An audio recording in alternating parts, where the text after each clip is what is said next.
사무실의 공기는 언제나처럼 서늘하고 정돈되어 있었다. 탁상 위에 놓인 은색 만년필, 반듯하게 각이 잡힌 서류 봉투, 그리고 창밖으로 아득하게 펼쳐지는 서울의 빌딩 숲까지. 이 모든 풍경은 지난 3년 동안 내가 숨쉬듯 마주해온 일상이자 세상이었다.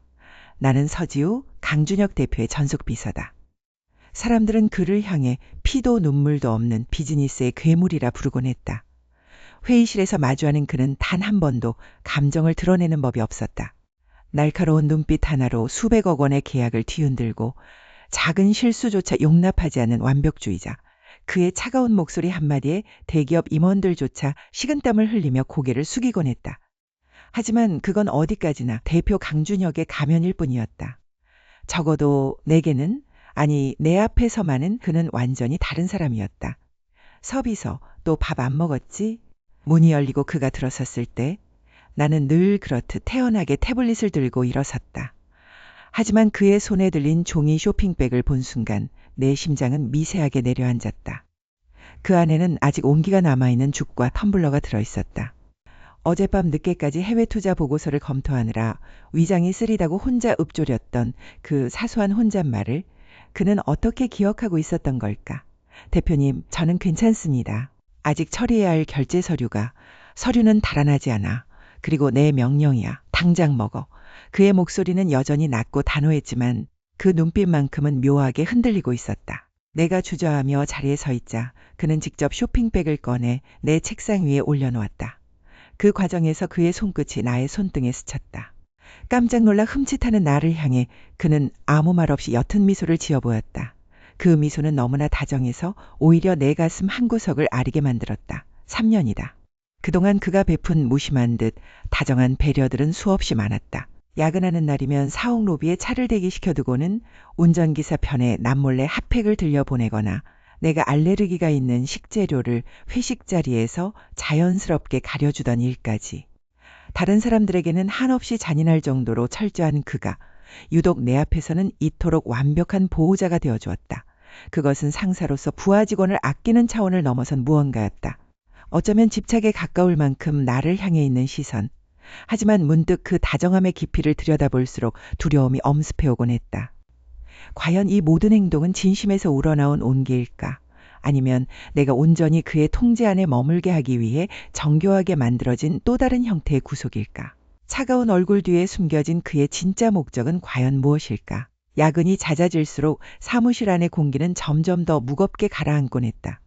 시계 바늘이 자정을 향해 묵묵히 달려갈 때마다 내 눈꺼풀은 천근만근 무거워졌고 모니터 화면의 흰색 텍스트들은 눈앞에서 아물아물 흩어지기 일쑤였다. 그럴 때면 어김없이 강준혁 대표가 내 책상 앞으로 걸어왔다. 소리도 없이 다가와 내 시야를 가로막는 그 긴 그림자마저 이제는 익숙해질 법도 한데 늘 심장을 바짝 조여오는 긴장감이 먼저 덮쳐왔다. 서비서, 아직도 그 보고서를 붙잡고 있는 겁니까? 낮게 가라앉은 목소리였다. 차가운 비즈니스맨의 가면을 쓴 평소의 그와는 미묘하게 다른 온기가 섞인 음성. 고개를 들면 언제나 내 손에 들려있던 서류 대신 따뜻한 김이 피어오르는 바닐라 라떼가 먼저 눈에 들어왔다. 내가 가장 좋아하는 당도와 온도였다. 감사합니다, 대표님. 이건 또 언제 지나가는 길에 샀을 뿐입니다. 의미 부여하지 마세요. 늘 이런 식이었다. 무심한 척 툭 던지고 돌아서지만 그가 거내는 물건들에는 언제나 내 취향이 낱낱이 담겨 있었다. 야근 수당이나 챙겨주면 족할 대기업 대표가 하필이면 왜 내게 이런 사소한 것까지 신경을 쓰는지 알 도리가 없었다. 속으로는 의문이 파도처럼 밀려왔지만 굳이 입 밖으로 꺼내어 그를 자극하고 싶지 않았다. 지난 3년간 내가 배운 가장 확실한 처세술이기도 했다. 문제는 그날 밤이었다. 사무실의 중앙 히터가 갑자기 고장난 것인지 뼛속까지 스며드는 한기가 오싹하게 공간을 채웠다. 얇은 블라우스 차림으로 파르르 떨고 있는 나를 발견한 준혁은 아무 말 없이 자신의 자리로 돌아가더니 어깨에 걸치고 있던 두툼한 캐시미어 코트를 벗어들고 왔다. 묵직하고 따스한 온기가 남은 패브릭이 내 어깨 위로 툭 걸쳐졌다. 대표님, 이건 너무 과합니다. 저는 괜찮습니다만 입고 있어요. 감기 걸리면 내일부터 업무에 지장이 생깁니다. 비서실 관리는 철저하게 해야 하는 법이니까. 합리적인 이유를 대며 외면하려 했지만 코트 자락에서 풍겨오는 그의 체향과 짙은 우디 향이 코끝을 간지럽히며 나를 올가매었다.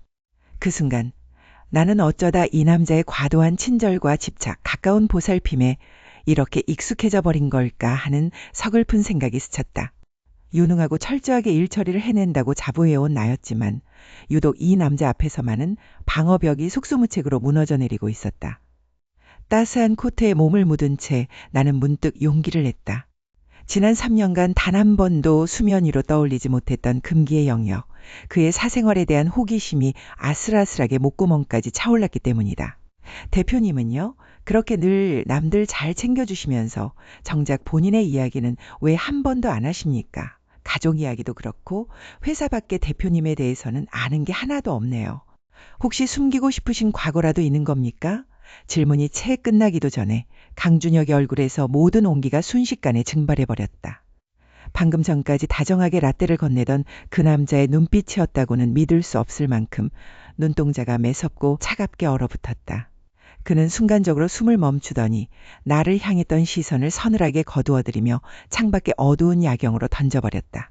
무거운 침묵이 두 사람 사이에 내려앉았고 공기는 방금 전까지의 따스함이 언제 있었냐는 듯 살얼음판처럼 팽팽해졌다. 마치 지뢰밭을 밟은 듯한 위험한 직감이 온몸을 타고 흘렀다. 내 사생활에 대해서는 궁금해하지 않는 게 좋을 겁니다, 서비서. 알고 싶어 하지 마세요. 다치니까. 차갑게 내뱉은 그 한마디를 남기고 그는 더 이상의 대화를 차단한 채 매몰차게 집무실 안쪽으로 걸어 들어가 문을 닫아버렸다. 쾅 하고 닫히는 문소리가 유독 크게 울려 퍼졌다. 홀로 남겨진 나는 그가 남기고 간 캐시미어 코트의 온기를 고스란히 느낀 채 멍하니 서 있었다. 왜 그는 내 작은 질문 하나에도 그토록 극단적으로 경계하며 숨는 걸까? 대체 그 완벽하고 거대한 권력 뒤에 숨겨진 그의 과거와 가족사에는 내가 감히 상상조차 할 수 없는 어떤 어두운 진실이 떠리를 틀고 있는 것일까? 탁상시계의 초침 소리가 유난히 크게 울리던 밤이었다. 사무실 안에는 오직 나 혼자만 남아있었고 형광등의 차가운 불빛 아래서 나는 오늘 처리해야 할 결제 서류들을 꼼꼼하게 검토하고 있었다. 하지만 머릿속으로는 자꾸만 다른 생각이 스쳐 지나갔다.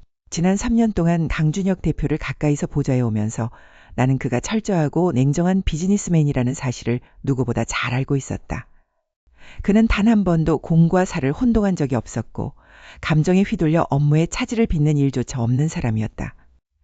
그런데 최근 들어 그가 보여주는 행동들은 내 상식으로는 도무지 이해할 수 없는 것들 투성이었다. 야근 중에 무심하게 건네던 따뜻한 라떼, 밤늦은 시각에 어깨에 걸쳐주던 캐시미어 코트, 그리고 다른 직원들에게는 결코 볼 수 없는 서늘한 눈빛 대신 내게만 향하던 묘한 시선들. 처음에는 그저 오랜 시간 함께 손을 맞춰온 비서에 대한 예우나 작은 배려쯤으로 여겼다. 하지만 시간이 지날수록 그 호의의 결이 조금씩 달라지고 있다는 것을 나의 직감은 경고하고 있었다. 과연 이게 정말 단순한 업무적 신뢰 때문일까? 나는 홀로 중얼거리며 손에 쥐고 있던 만년필을 책상 위에 내려놓았다. 서류 위로 드리워진 그림자를 바라보며 깊은 회의감과 함께 막연한 불안감이 밀려왔다. 만약 그의 태도가 단지 능력 있는 부하 직원을 아끼는 마음이 아니라면 대체 그 밑에는 어떤 감춰진 의도가 숨겨져 있는 것일까? 그는 늘 나의 사소한 동선과 컨디션을 꿰뚫어보고 있으면서도 막상 내가 그의 과거와 가족 배경에 대해 조금이라도 질문을 던지면 마치 철벽이라도 친 것처럼 차갑게 선을 긋곤 했다. 그 모순적인 태도가 내 마음을 더욱 흔들어 놓았다. 철저하게 밀어내면서도 동시에 은밀하게 올가매는 듯한 그 미묘한 집착의 실체가 무엇인지 도무지 알 수가 없어 답답함이 치밀어 올랐다. 그때 조용한 사무실의 정막을 깨고 대표실 안쪽에서 묵직한 진동 소리가 울려 퍼졌다. 준혁이 잠시 회의 자료를 가지러 들어가며 책상 위에 두고 온 그의 개인 스마트폰이었다. 평소 같았으면 절대 타인의 휴대전화 화면에 시선을 두지 않았을 테지만 어두운 방 안에서 번뜩이는 액정 불빛에 저절로 눈이 향하고 말았다. 그리고 화면에 떠오른 발신자의 이름을 확인한 순간 내 심장은 그대로 멎어버리는 듯했다. 화면 너머로 찍혀있는 이름은 우리 그룹이 아닌 완전히 다른 곳에서 비밀리에 움직이는 거대 대기업의 명칭이었다. 순간 등골이 오싹해지며 서늘한 한기가 온몸을 타고 흘렀다. 잠시 후 대표실 문이 스르륵 열리며 준혁의 낮은 목소리가 흘러나왔다. 그는 스마트폰을 귀에 댄 채 통화를 시작하고 있었고 내 귀에는 그가 속삭이는 음성이 선명하게 박혀들었다. 그래, 서지우에 대한 조사는 끝났나? 그 아이가 우리 가문의 과거에 대해 조금이라도 눈치채기 전에 확실하게 매듭지어야 해. 늦은 시각 사방이 조용한 집무실은 묘한 적막감에 쌓여 있었다. 강준혁 대표가 퇴근한 지 이미 2시간이 지났지만 나는 끝내지 못한 서류 정리를 위해 홀로 남아 있었다. 매일 밤 이 시간이면 늘 그의 흔적을 치우는 것이 나의 일상이었다. 책상 위를 정돈하고 텀블러를 씻고 마지막으로 서랍들을 가볍게 마른 걸레로 닦아내던 그때였다. 평소라면 절대 열릴 리 없는 맨 아래 서랍이 미세하게 틈이 벌어져 있었다. 잠금 장치가 고장난 것인지 아니면 그가 급하게 나가느라 완전히 닫지 못한 것인지 알 수 없었다. 호기심이라는 단어조차 품어본 적 없는 내가 그 순간 홀린 듯 손을 뻗어 서랍을 조금 더 잡아당겼다. 덜컥거리는 소리와 함께 잠겨있던 서랍이 부드럽게 밀려나왔다. 그곳에는 평소 업무용 서류와는 전혀 다른 새까만 가죽 표지로 감싸인 파일럿 하나가 고요히 누워 있었다. 심장이 쿵 하고 바닥으로 떨어지는 것 같았다. 손끝이 미세하게 떨려왔지만 나는 저도 모르게 그 파일을 꺼내어 펼쳤다. 첫 페이지를 넘기는 순간 눈앞을 새하얀 안개가 가로막은 듯 머릿속이 멍해졌다. 서진 씨오진 그룹 인수 및 흡수 합병 마스터 플랜. 그 세 글자는 너무나 선명해서 내 눈을 의심하게 만들었다. 서진 그룹. 바로 우리 아버지의 회사이자 내가 지난날 모든 것을 뒤로하고 악착같이 버텨내며 등 돌려나왔던 나의 고향이었다. 페이지를 넘길수록 서류의 내용은 더욱 잔인하고 구체적이었다. 회사의 자산 가치가 어떻게 후려쳐지고 있는지, 어떤 루트로 주식을 매집하고 있는지, 그리고 그 정점에 누가 서 있는지 낱낱이 적혀 있었다. 그 모든 치밀한 파괴 작전의 설계자가 바로 강준혁이었다. 지난 3년 동안 그가 내게 보였던 다독임, 따뜻한 눈빛, 무심하게 건네던 커피와 캐시미어 코트, 그리고 내 손을 잡던 그 온도까지. 그 모든 친절이 단 한순간도 진심이었던 적이 없었다는 사실이 머릿속을 강타했다. 나는 그저 그가 복수를 완성하기 위해 품어왔던 가장 가까운 곳에서 조종하기 쉬운 쓸만한 말뚝이자 한 장의 패에 불과했던 것이다. 숨이 턱 막혀왔다. 눈앞의 글자들이 일그러지고 가슴 한구석이 통째로 도려내진 것처럼 시린 고통이 밀려왔다. 내가 믿었던 모든 세계가 무너지는 순간이었다. 손에 쥐어진 서류가 이토록 무겁게 느껴진 적은 없었다. 하얗게 질린 종이 위로 인쇄된 검은 글자들이 눈을 찔렀다. 내가 지난 3년간 온 정성을 쏟아부었던 회사, 그리고 내게 유독 따뜻한 눈빛을 건네던 그 남자의 진짜 얼굴이 바로 이 몇 장의 종이 속에 고스란히 담겨 있었다. 우리 집안을 향한 치밀하고도 잔인한 인수합병 계획, 그 주동자가 다름 아닌 강준혁이었다니 믿을 수 없다는 말조차 머릿속에서 하얗게 부서져 내렸다. 어째서 내 목소리는 빈 사무실의 공기 속으로 허무하게 흩어졌다. 심장이 바닥으로 쿵 하고 떨어지는 것만 같았다. 지난 3년간 그가 보여준 자상함, 밤늦은 야근길에 무심하게 건네던 따뜻한 라떼, 그리고 추위에 떨 때 어깨에 걸쳐주던 그 캐시미어 코트의 온기까지. 그 모든 친절이 결국 내 가족을 무너뜨리기 위한 연극이었다고 생각하니 온몸이 덜덜 떨리며 극심한 배신감이 밀려왔다. 내가 그토록 의지하고 믿었던 상사가, 내 삶의 가장 깊은 곳을 흔들던 사람이 바로 우리 가문을 파멸로 몰고 가려던 장본인이었다. 참을 수 없는 눈물이 터져나왔다. 하지만 울고 있을 겨를이 없었다. 가슴을 짓누르는 고통 속에서도 정신을 바짝 차려야 했다. 이 속셈을 알고 난 이상 더는 그와 같은 공간에서 숨쉬는 조차 치욕스러웠다. 그에게 이용당하며 이 자리에 더 남아있을 이유는 단 1도 없었다. 나는 떨리는 손으로 서류를 원래 있던 잠금 장치 속에 거칠게 밀어넣고 책상 주변에 남아있던 나의 흔적들을 하나둘씩 정리하기 시작했다. 서랍 깊은 곳에서 오랜 시간 함께했던 개인 용품들을 가방에 쓸어 담는 동안 지난 날들이 영화의 한 장면처럼 스쳐 지나갔다. 그가 내게 보였던 집착 가까운 눈빛마저도 이제는 소름 돋는 지배욕으로 비쳤다. 집으로 돌아온 후에도 한숨도 잠을 이룰 수 없었다. 눈물은 말라버렸고 가슴 속에는 서늘하고 단단한 오기와 분노만이 가득 차올랐다. 밤새워 작성한 사직서 위로 내 이름 석자를 적어내려가는 손끝이 조금도 흔들리지 않았다. 드디어 동이 트고 아침에 찬 공기가 창문을 두드렸다. 평소보다 조금 일찍 회사 로비에 들어선 나는 아무 일도 없다는 듯 차분한 걸음으로 대표실을 향해 걸어갔다. 묵직한 대표실 문을 열고 들어가 완벽하게 정돈된 그의 책상 중앙에 그 사직서를 단호하게 올려놓았다. 차가운 종이 한 장만이 덩그러니 놓인 그 자리 위로 이제 곧 출근할 강준혁의 서늘한 눈빛이 닿을 그 순간을 상상하며 나는 뒤돌아섰다. 더 이상 그에게 흔들릴 나는 없었다. 사이드 테이블 위에 놓인 사직서 한 장. 그 하얗고 가벼운 종이가 지금 내 손에서 얼마나 무겁게 느껴지는지 모른다. 서지호 세 글자가 적힌 그 간결한 글자 위로 지난 3년간 그와 함께 보낸 시간들이 주마등처럼 스쳐 지나갔다. 매일 밤 야근할 때마다 건네지던 따뜻한 라떼의 온도, 차가운 공기 속에서 나를 감싸주던 캐시미어 코트의 온기, 그리고 언제나 내 곁을 든든하게 지켜줄 것만 같았던 그의 다정한 눈빛까지. 그 모든 것들이 완벽한 거짓말이었음을 깨닫는 데는 그리 오랜 시간이 걸리지 않았다. 잠겨있던 서랍 속에서 발견한 그 서류 한 장은 내 온 세계를 무참히 무너뜨렸다. 우리 집안의 기업을 무너뜨리기 위해 그가 치밀하게 짜놓은 M&A 계획서. 그 속에는 내가 알던 대표님의 모습은 없었다. 오직 잔인하고 계산적인 포식자의 얼굴만이 남겨져 있었다. 내가 그에게 단순한 유능한 비서, 그 이상도 이하도 아니었다는 사실. 아니 오히려 가장 가까운 곳에서 칼을 겨누기 위한 도구에 불과했다는 사실이 나를 질식하게 만들었다. 더 이상 이 방의 공기를 마실 수조차 없었다.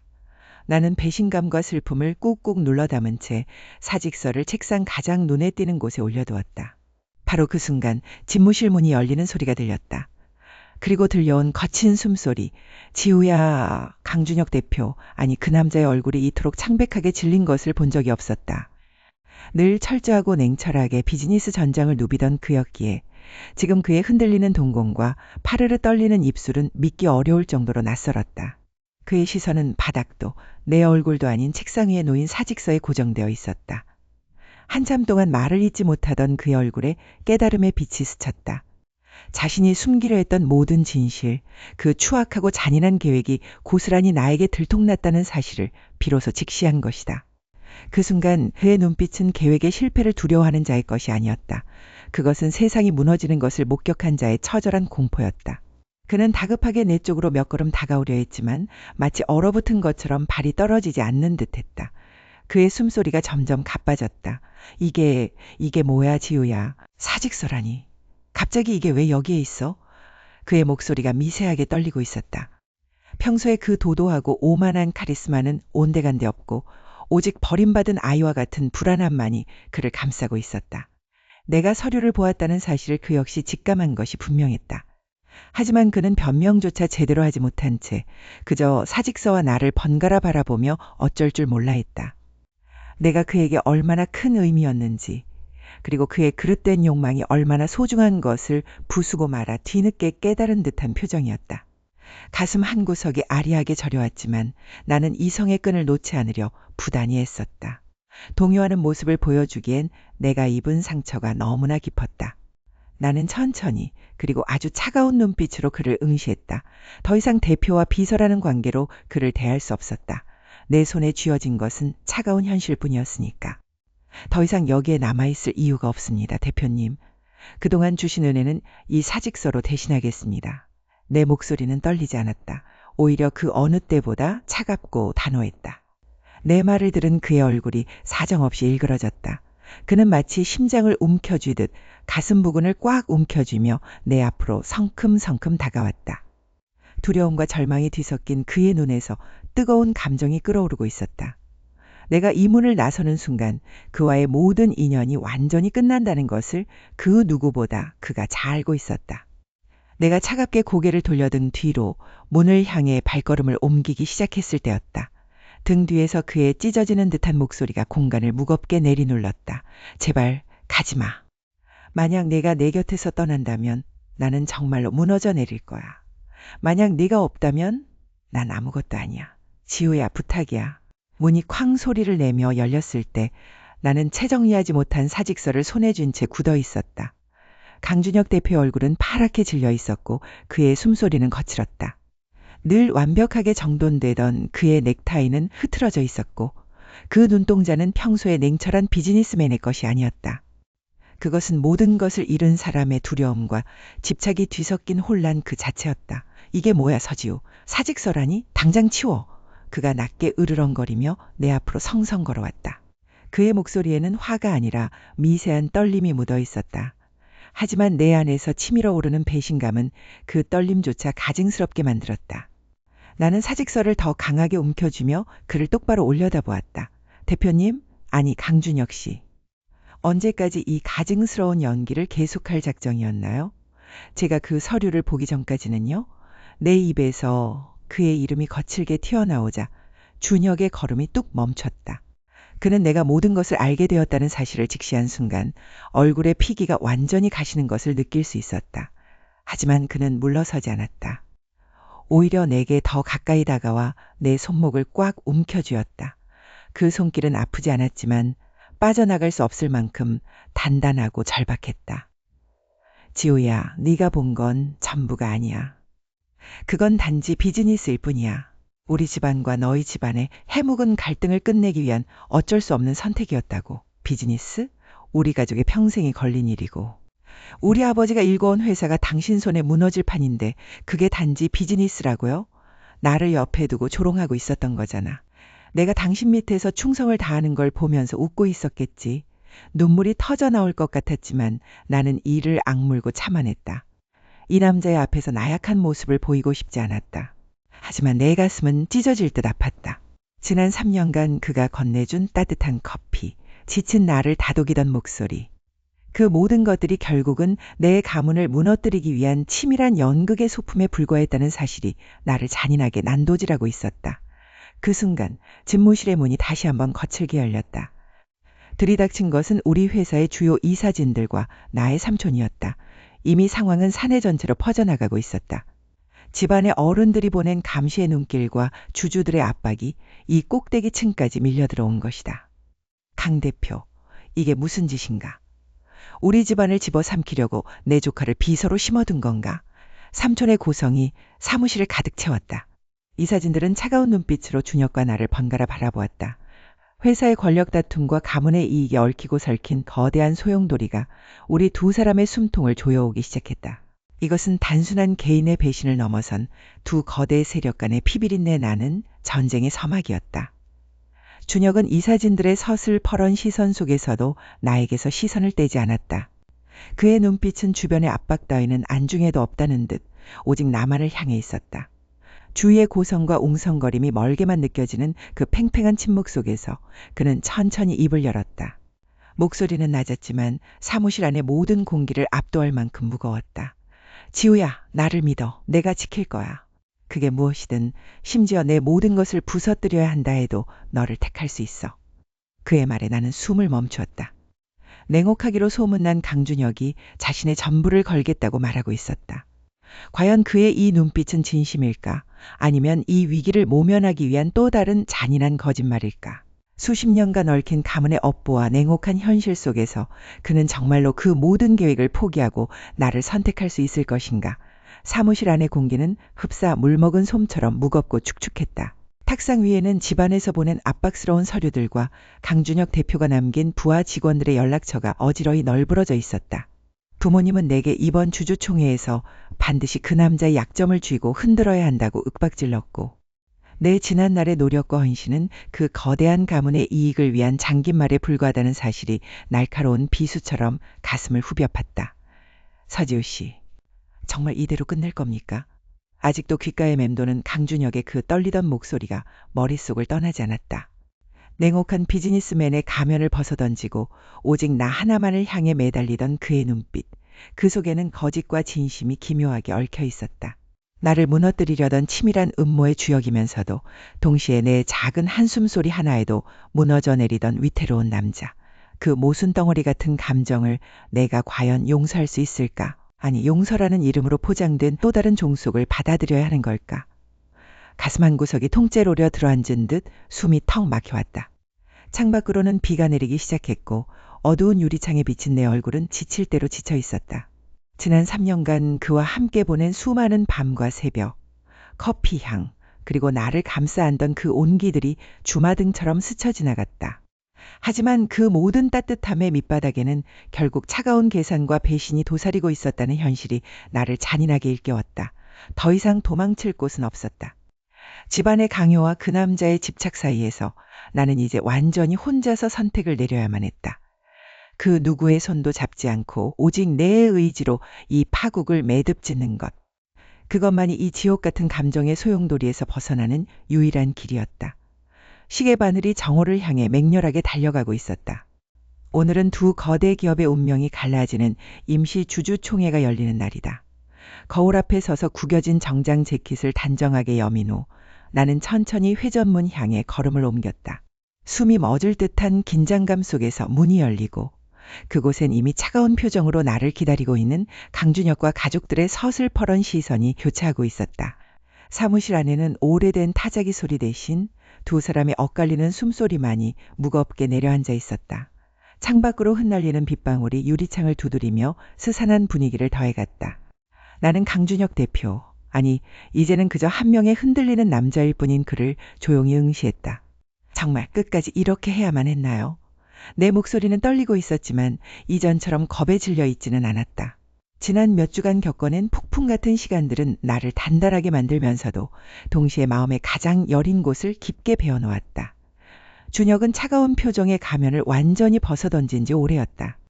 그의 눈동자는 깊은 자책과 불안으로 흔들리고 있었고 핏발선 눈은 지난 며칠간 그가 얼마나 치열하게 괴로워했는지를 고스란히 보여주고 있었다. 그는 한 걸음 다가오려다 이내 멈춰섰다. 내가 그어놓은 보이지 않는 선을 존중하려는 듯 혹은 그 선을 넘었을 때 내가 완전히 부서져 버릴까 두려워하는 눈치였다. 지우야, 내가 내게 했던 모든 행동이 처음부터 끝까지 계산된 건 아니었어. 처음엔 그저 복수라는 명목이었지만 어느 순간부터는 너라는 사람 자체가 내 삶의 유일한 안식처가 되어버렸어. 그걸 인정하는 순간 모든 게 무너질까봐 두려워서 더 강하게 널 찢어지려고 했던 거야. 그의 목소리는 갈라져 있었고 그 속에는 진심 어린 후회가 묻어났다. 하지만 그 진심이 내 마음에 난 상처를 곧바로 아물게 할 수는 없었다. 그가 내민 손길은 따뜻했지만 그 손이 닿았던 과거의 칼날들을 나는 기억하고 있었다. 오랜 침묵 끝에 나는 천천히 고개를 저었다. 대표님의 상처도 그동안 짊어져온 무게도 알겠어요. 하지만 그렇다고 해서 저와 제 가족에게 가해진 상처가 지워지는 건 아니에요. 우리가 지나온 시간 속에는 진심도 있었겠지만 그만큼 거대한 거짓도 함께 있었으니까요. 우리는 모든 진실을 마주했고 오해의 부스러기들은 제자리를 찾아갔지만 그로 인해 생긴 깊은 균열은 여전히 두 사람 사이를 가로막고 있었다. 단번에 모든 것을 용서하고 예전처럼 웃으며 그의 곁으로 돌아갈 수는 없었다. 그렇다고 완전히 등을 돌리기에는 지난 3년간 서로에게 스며든 온기가 너무나도 짙었다. 우리는 이제 완전히 새로운 갈림길 앞에 서 있었다. 한쪽은 모든 인연을 끊고 완전히 남남으로 돌아가는 길이었고 다른 한쪽은 가시밭길임을 알면서도 서로의 상처를 보듬으며 다시 걸어나가는 위험한 길이었다. 준혁은 더 이상 다가오지 않은 채 나를 향해 조용히 물었다. 우리가 과연 다시 시작할 수 있을까? 아니 그럴 자격이 나에게 남아있기는 한 걸까? 나는 대답 대신 창밖을 바라보았다. 빗줄기는 점차 가늘어지고 있었지만 안개는 여전히 거칠 기미를 보이지 않았다. 과연 우리는 모든 상처와 차가운 계산을 뒤로 한 채 다시 서로를 향해 걸어가는 길을 찾아낼 수 있을까? 아니면 이 아픈 이별이야말로 우리에게 허락된 유일한 결말인 걸까?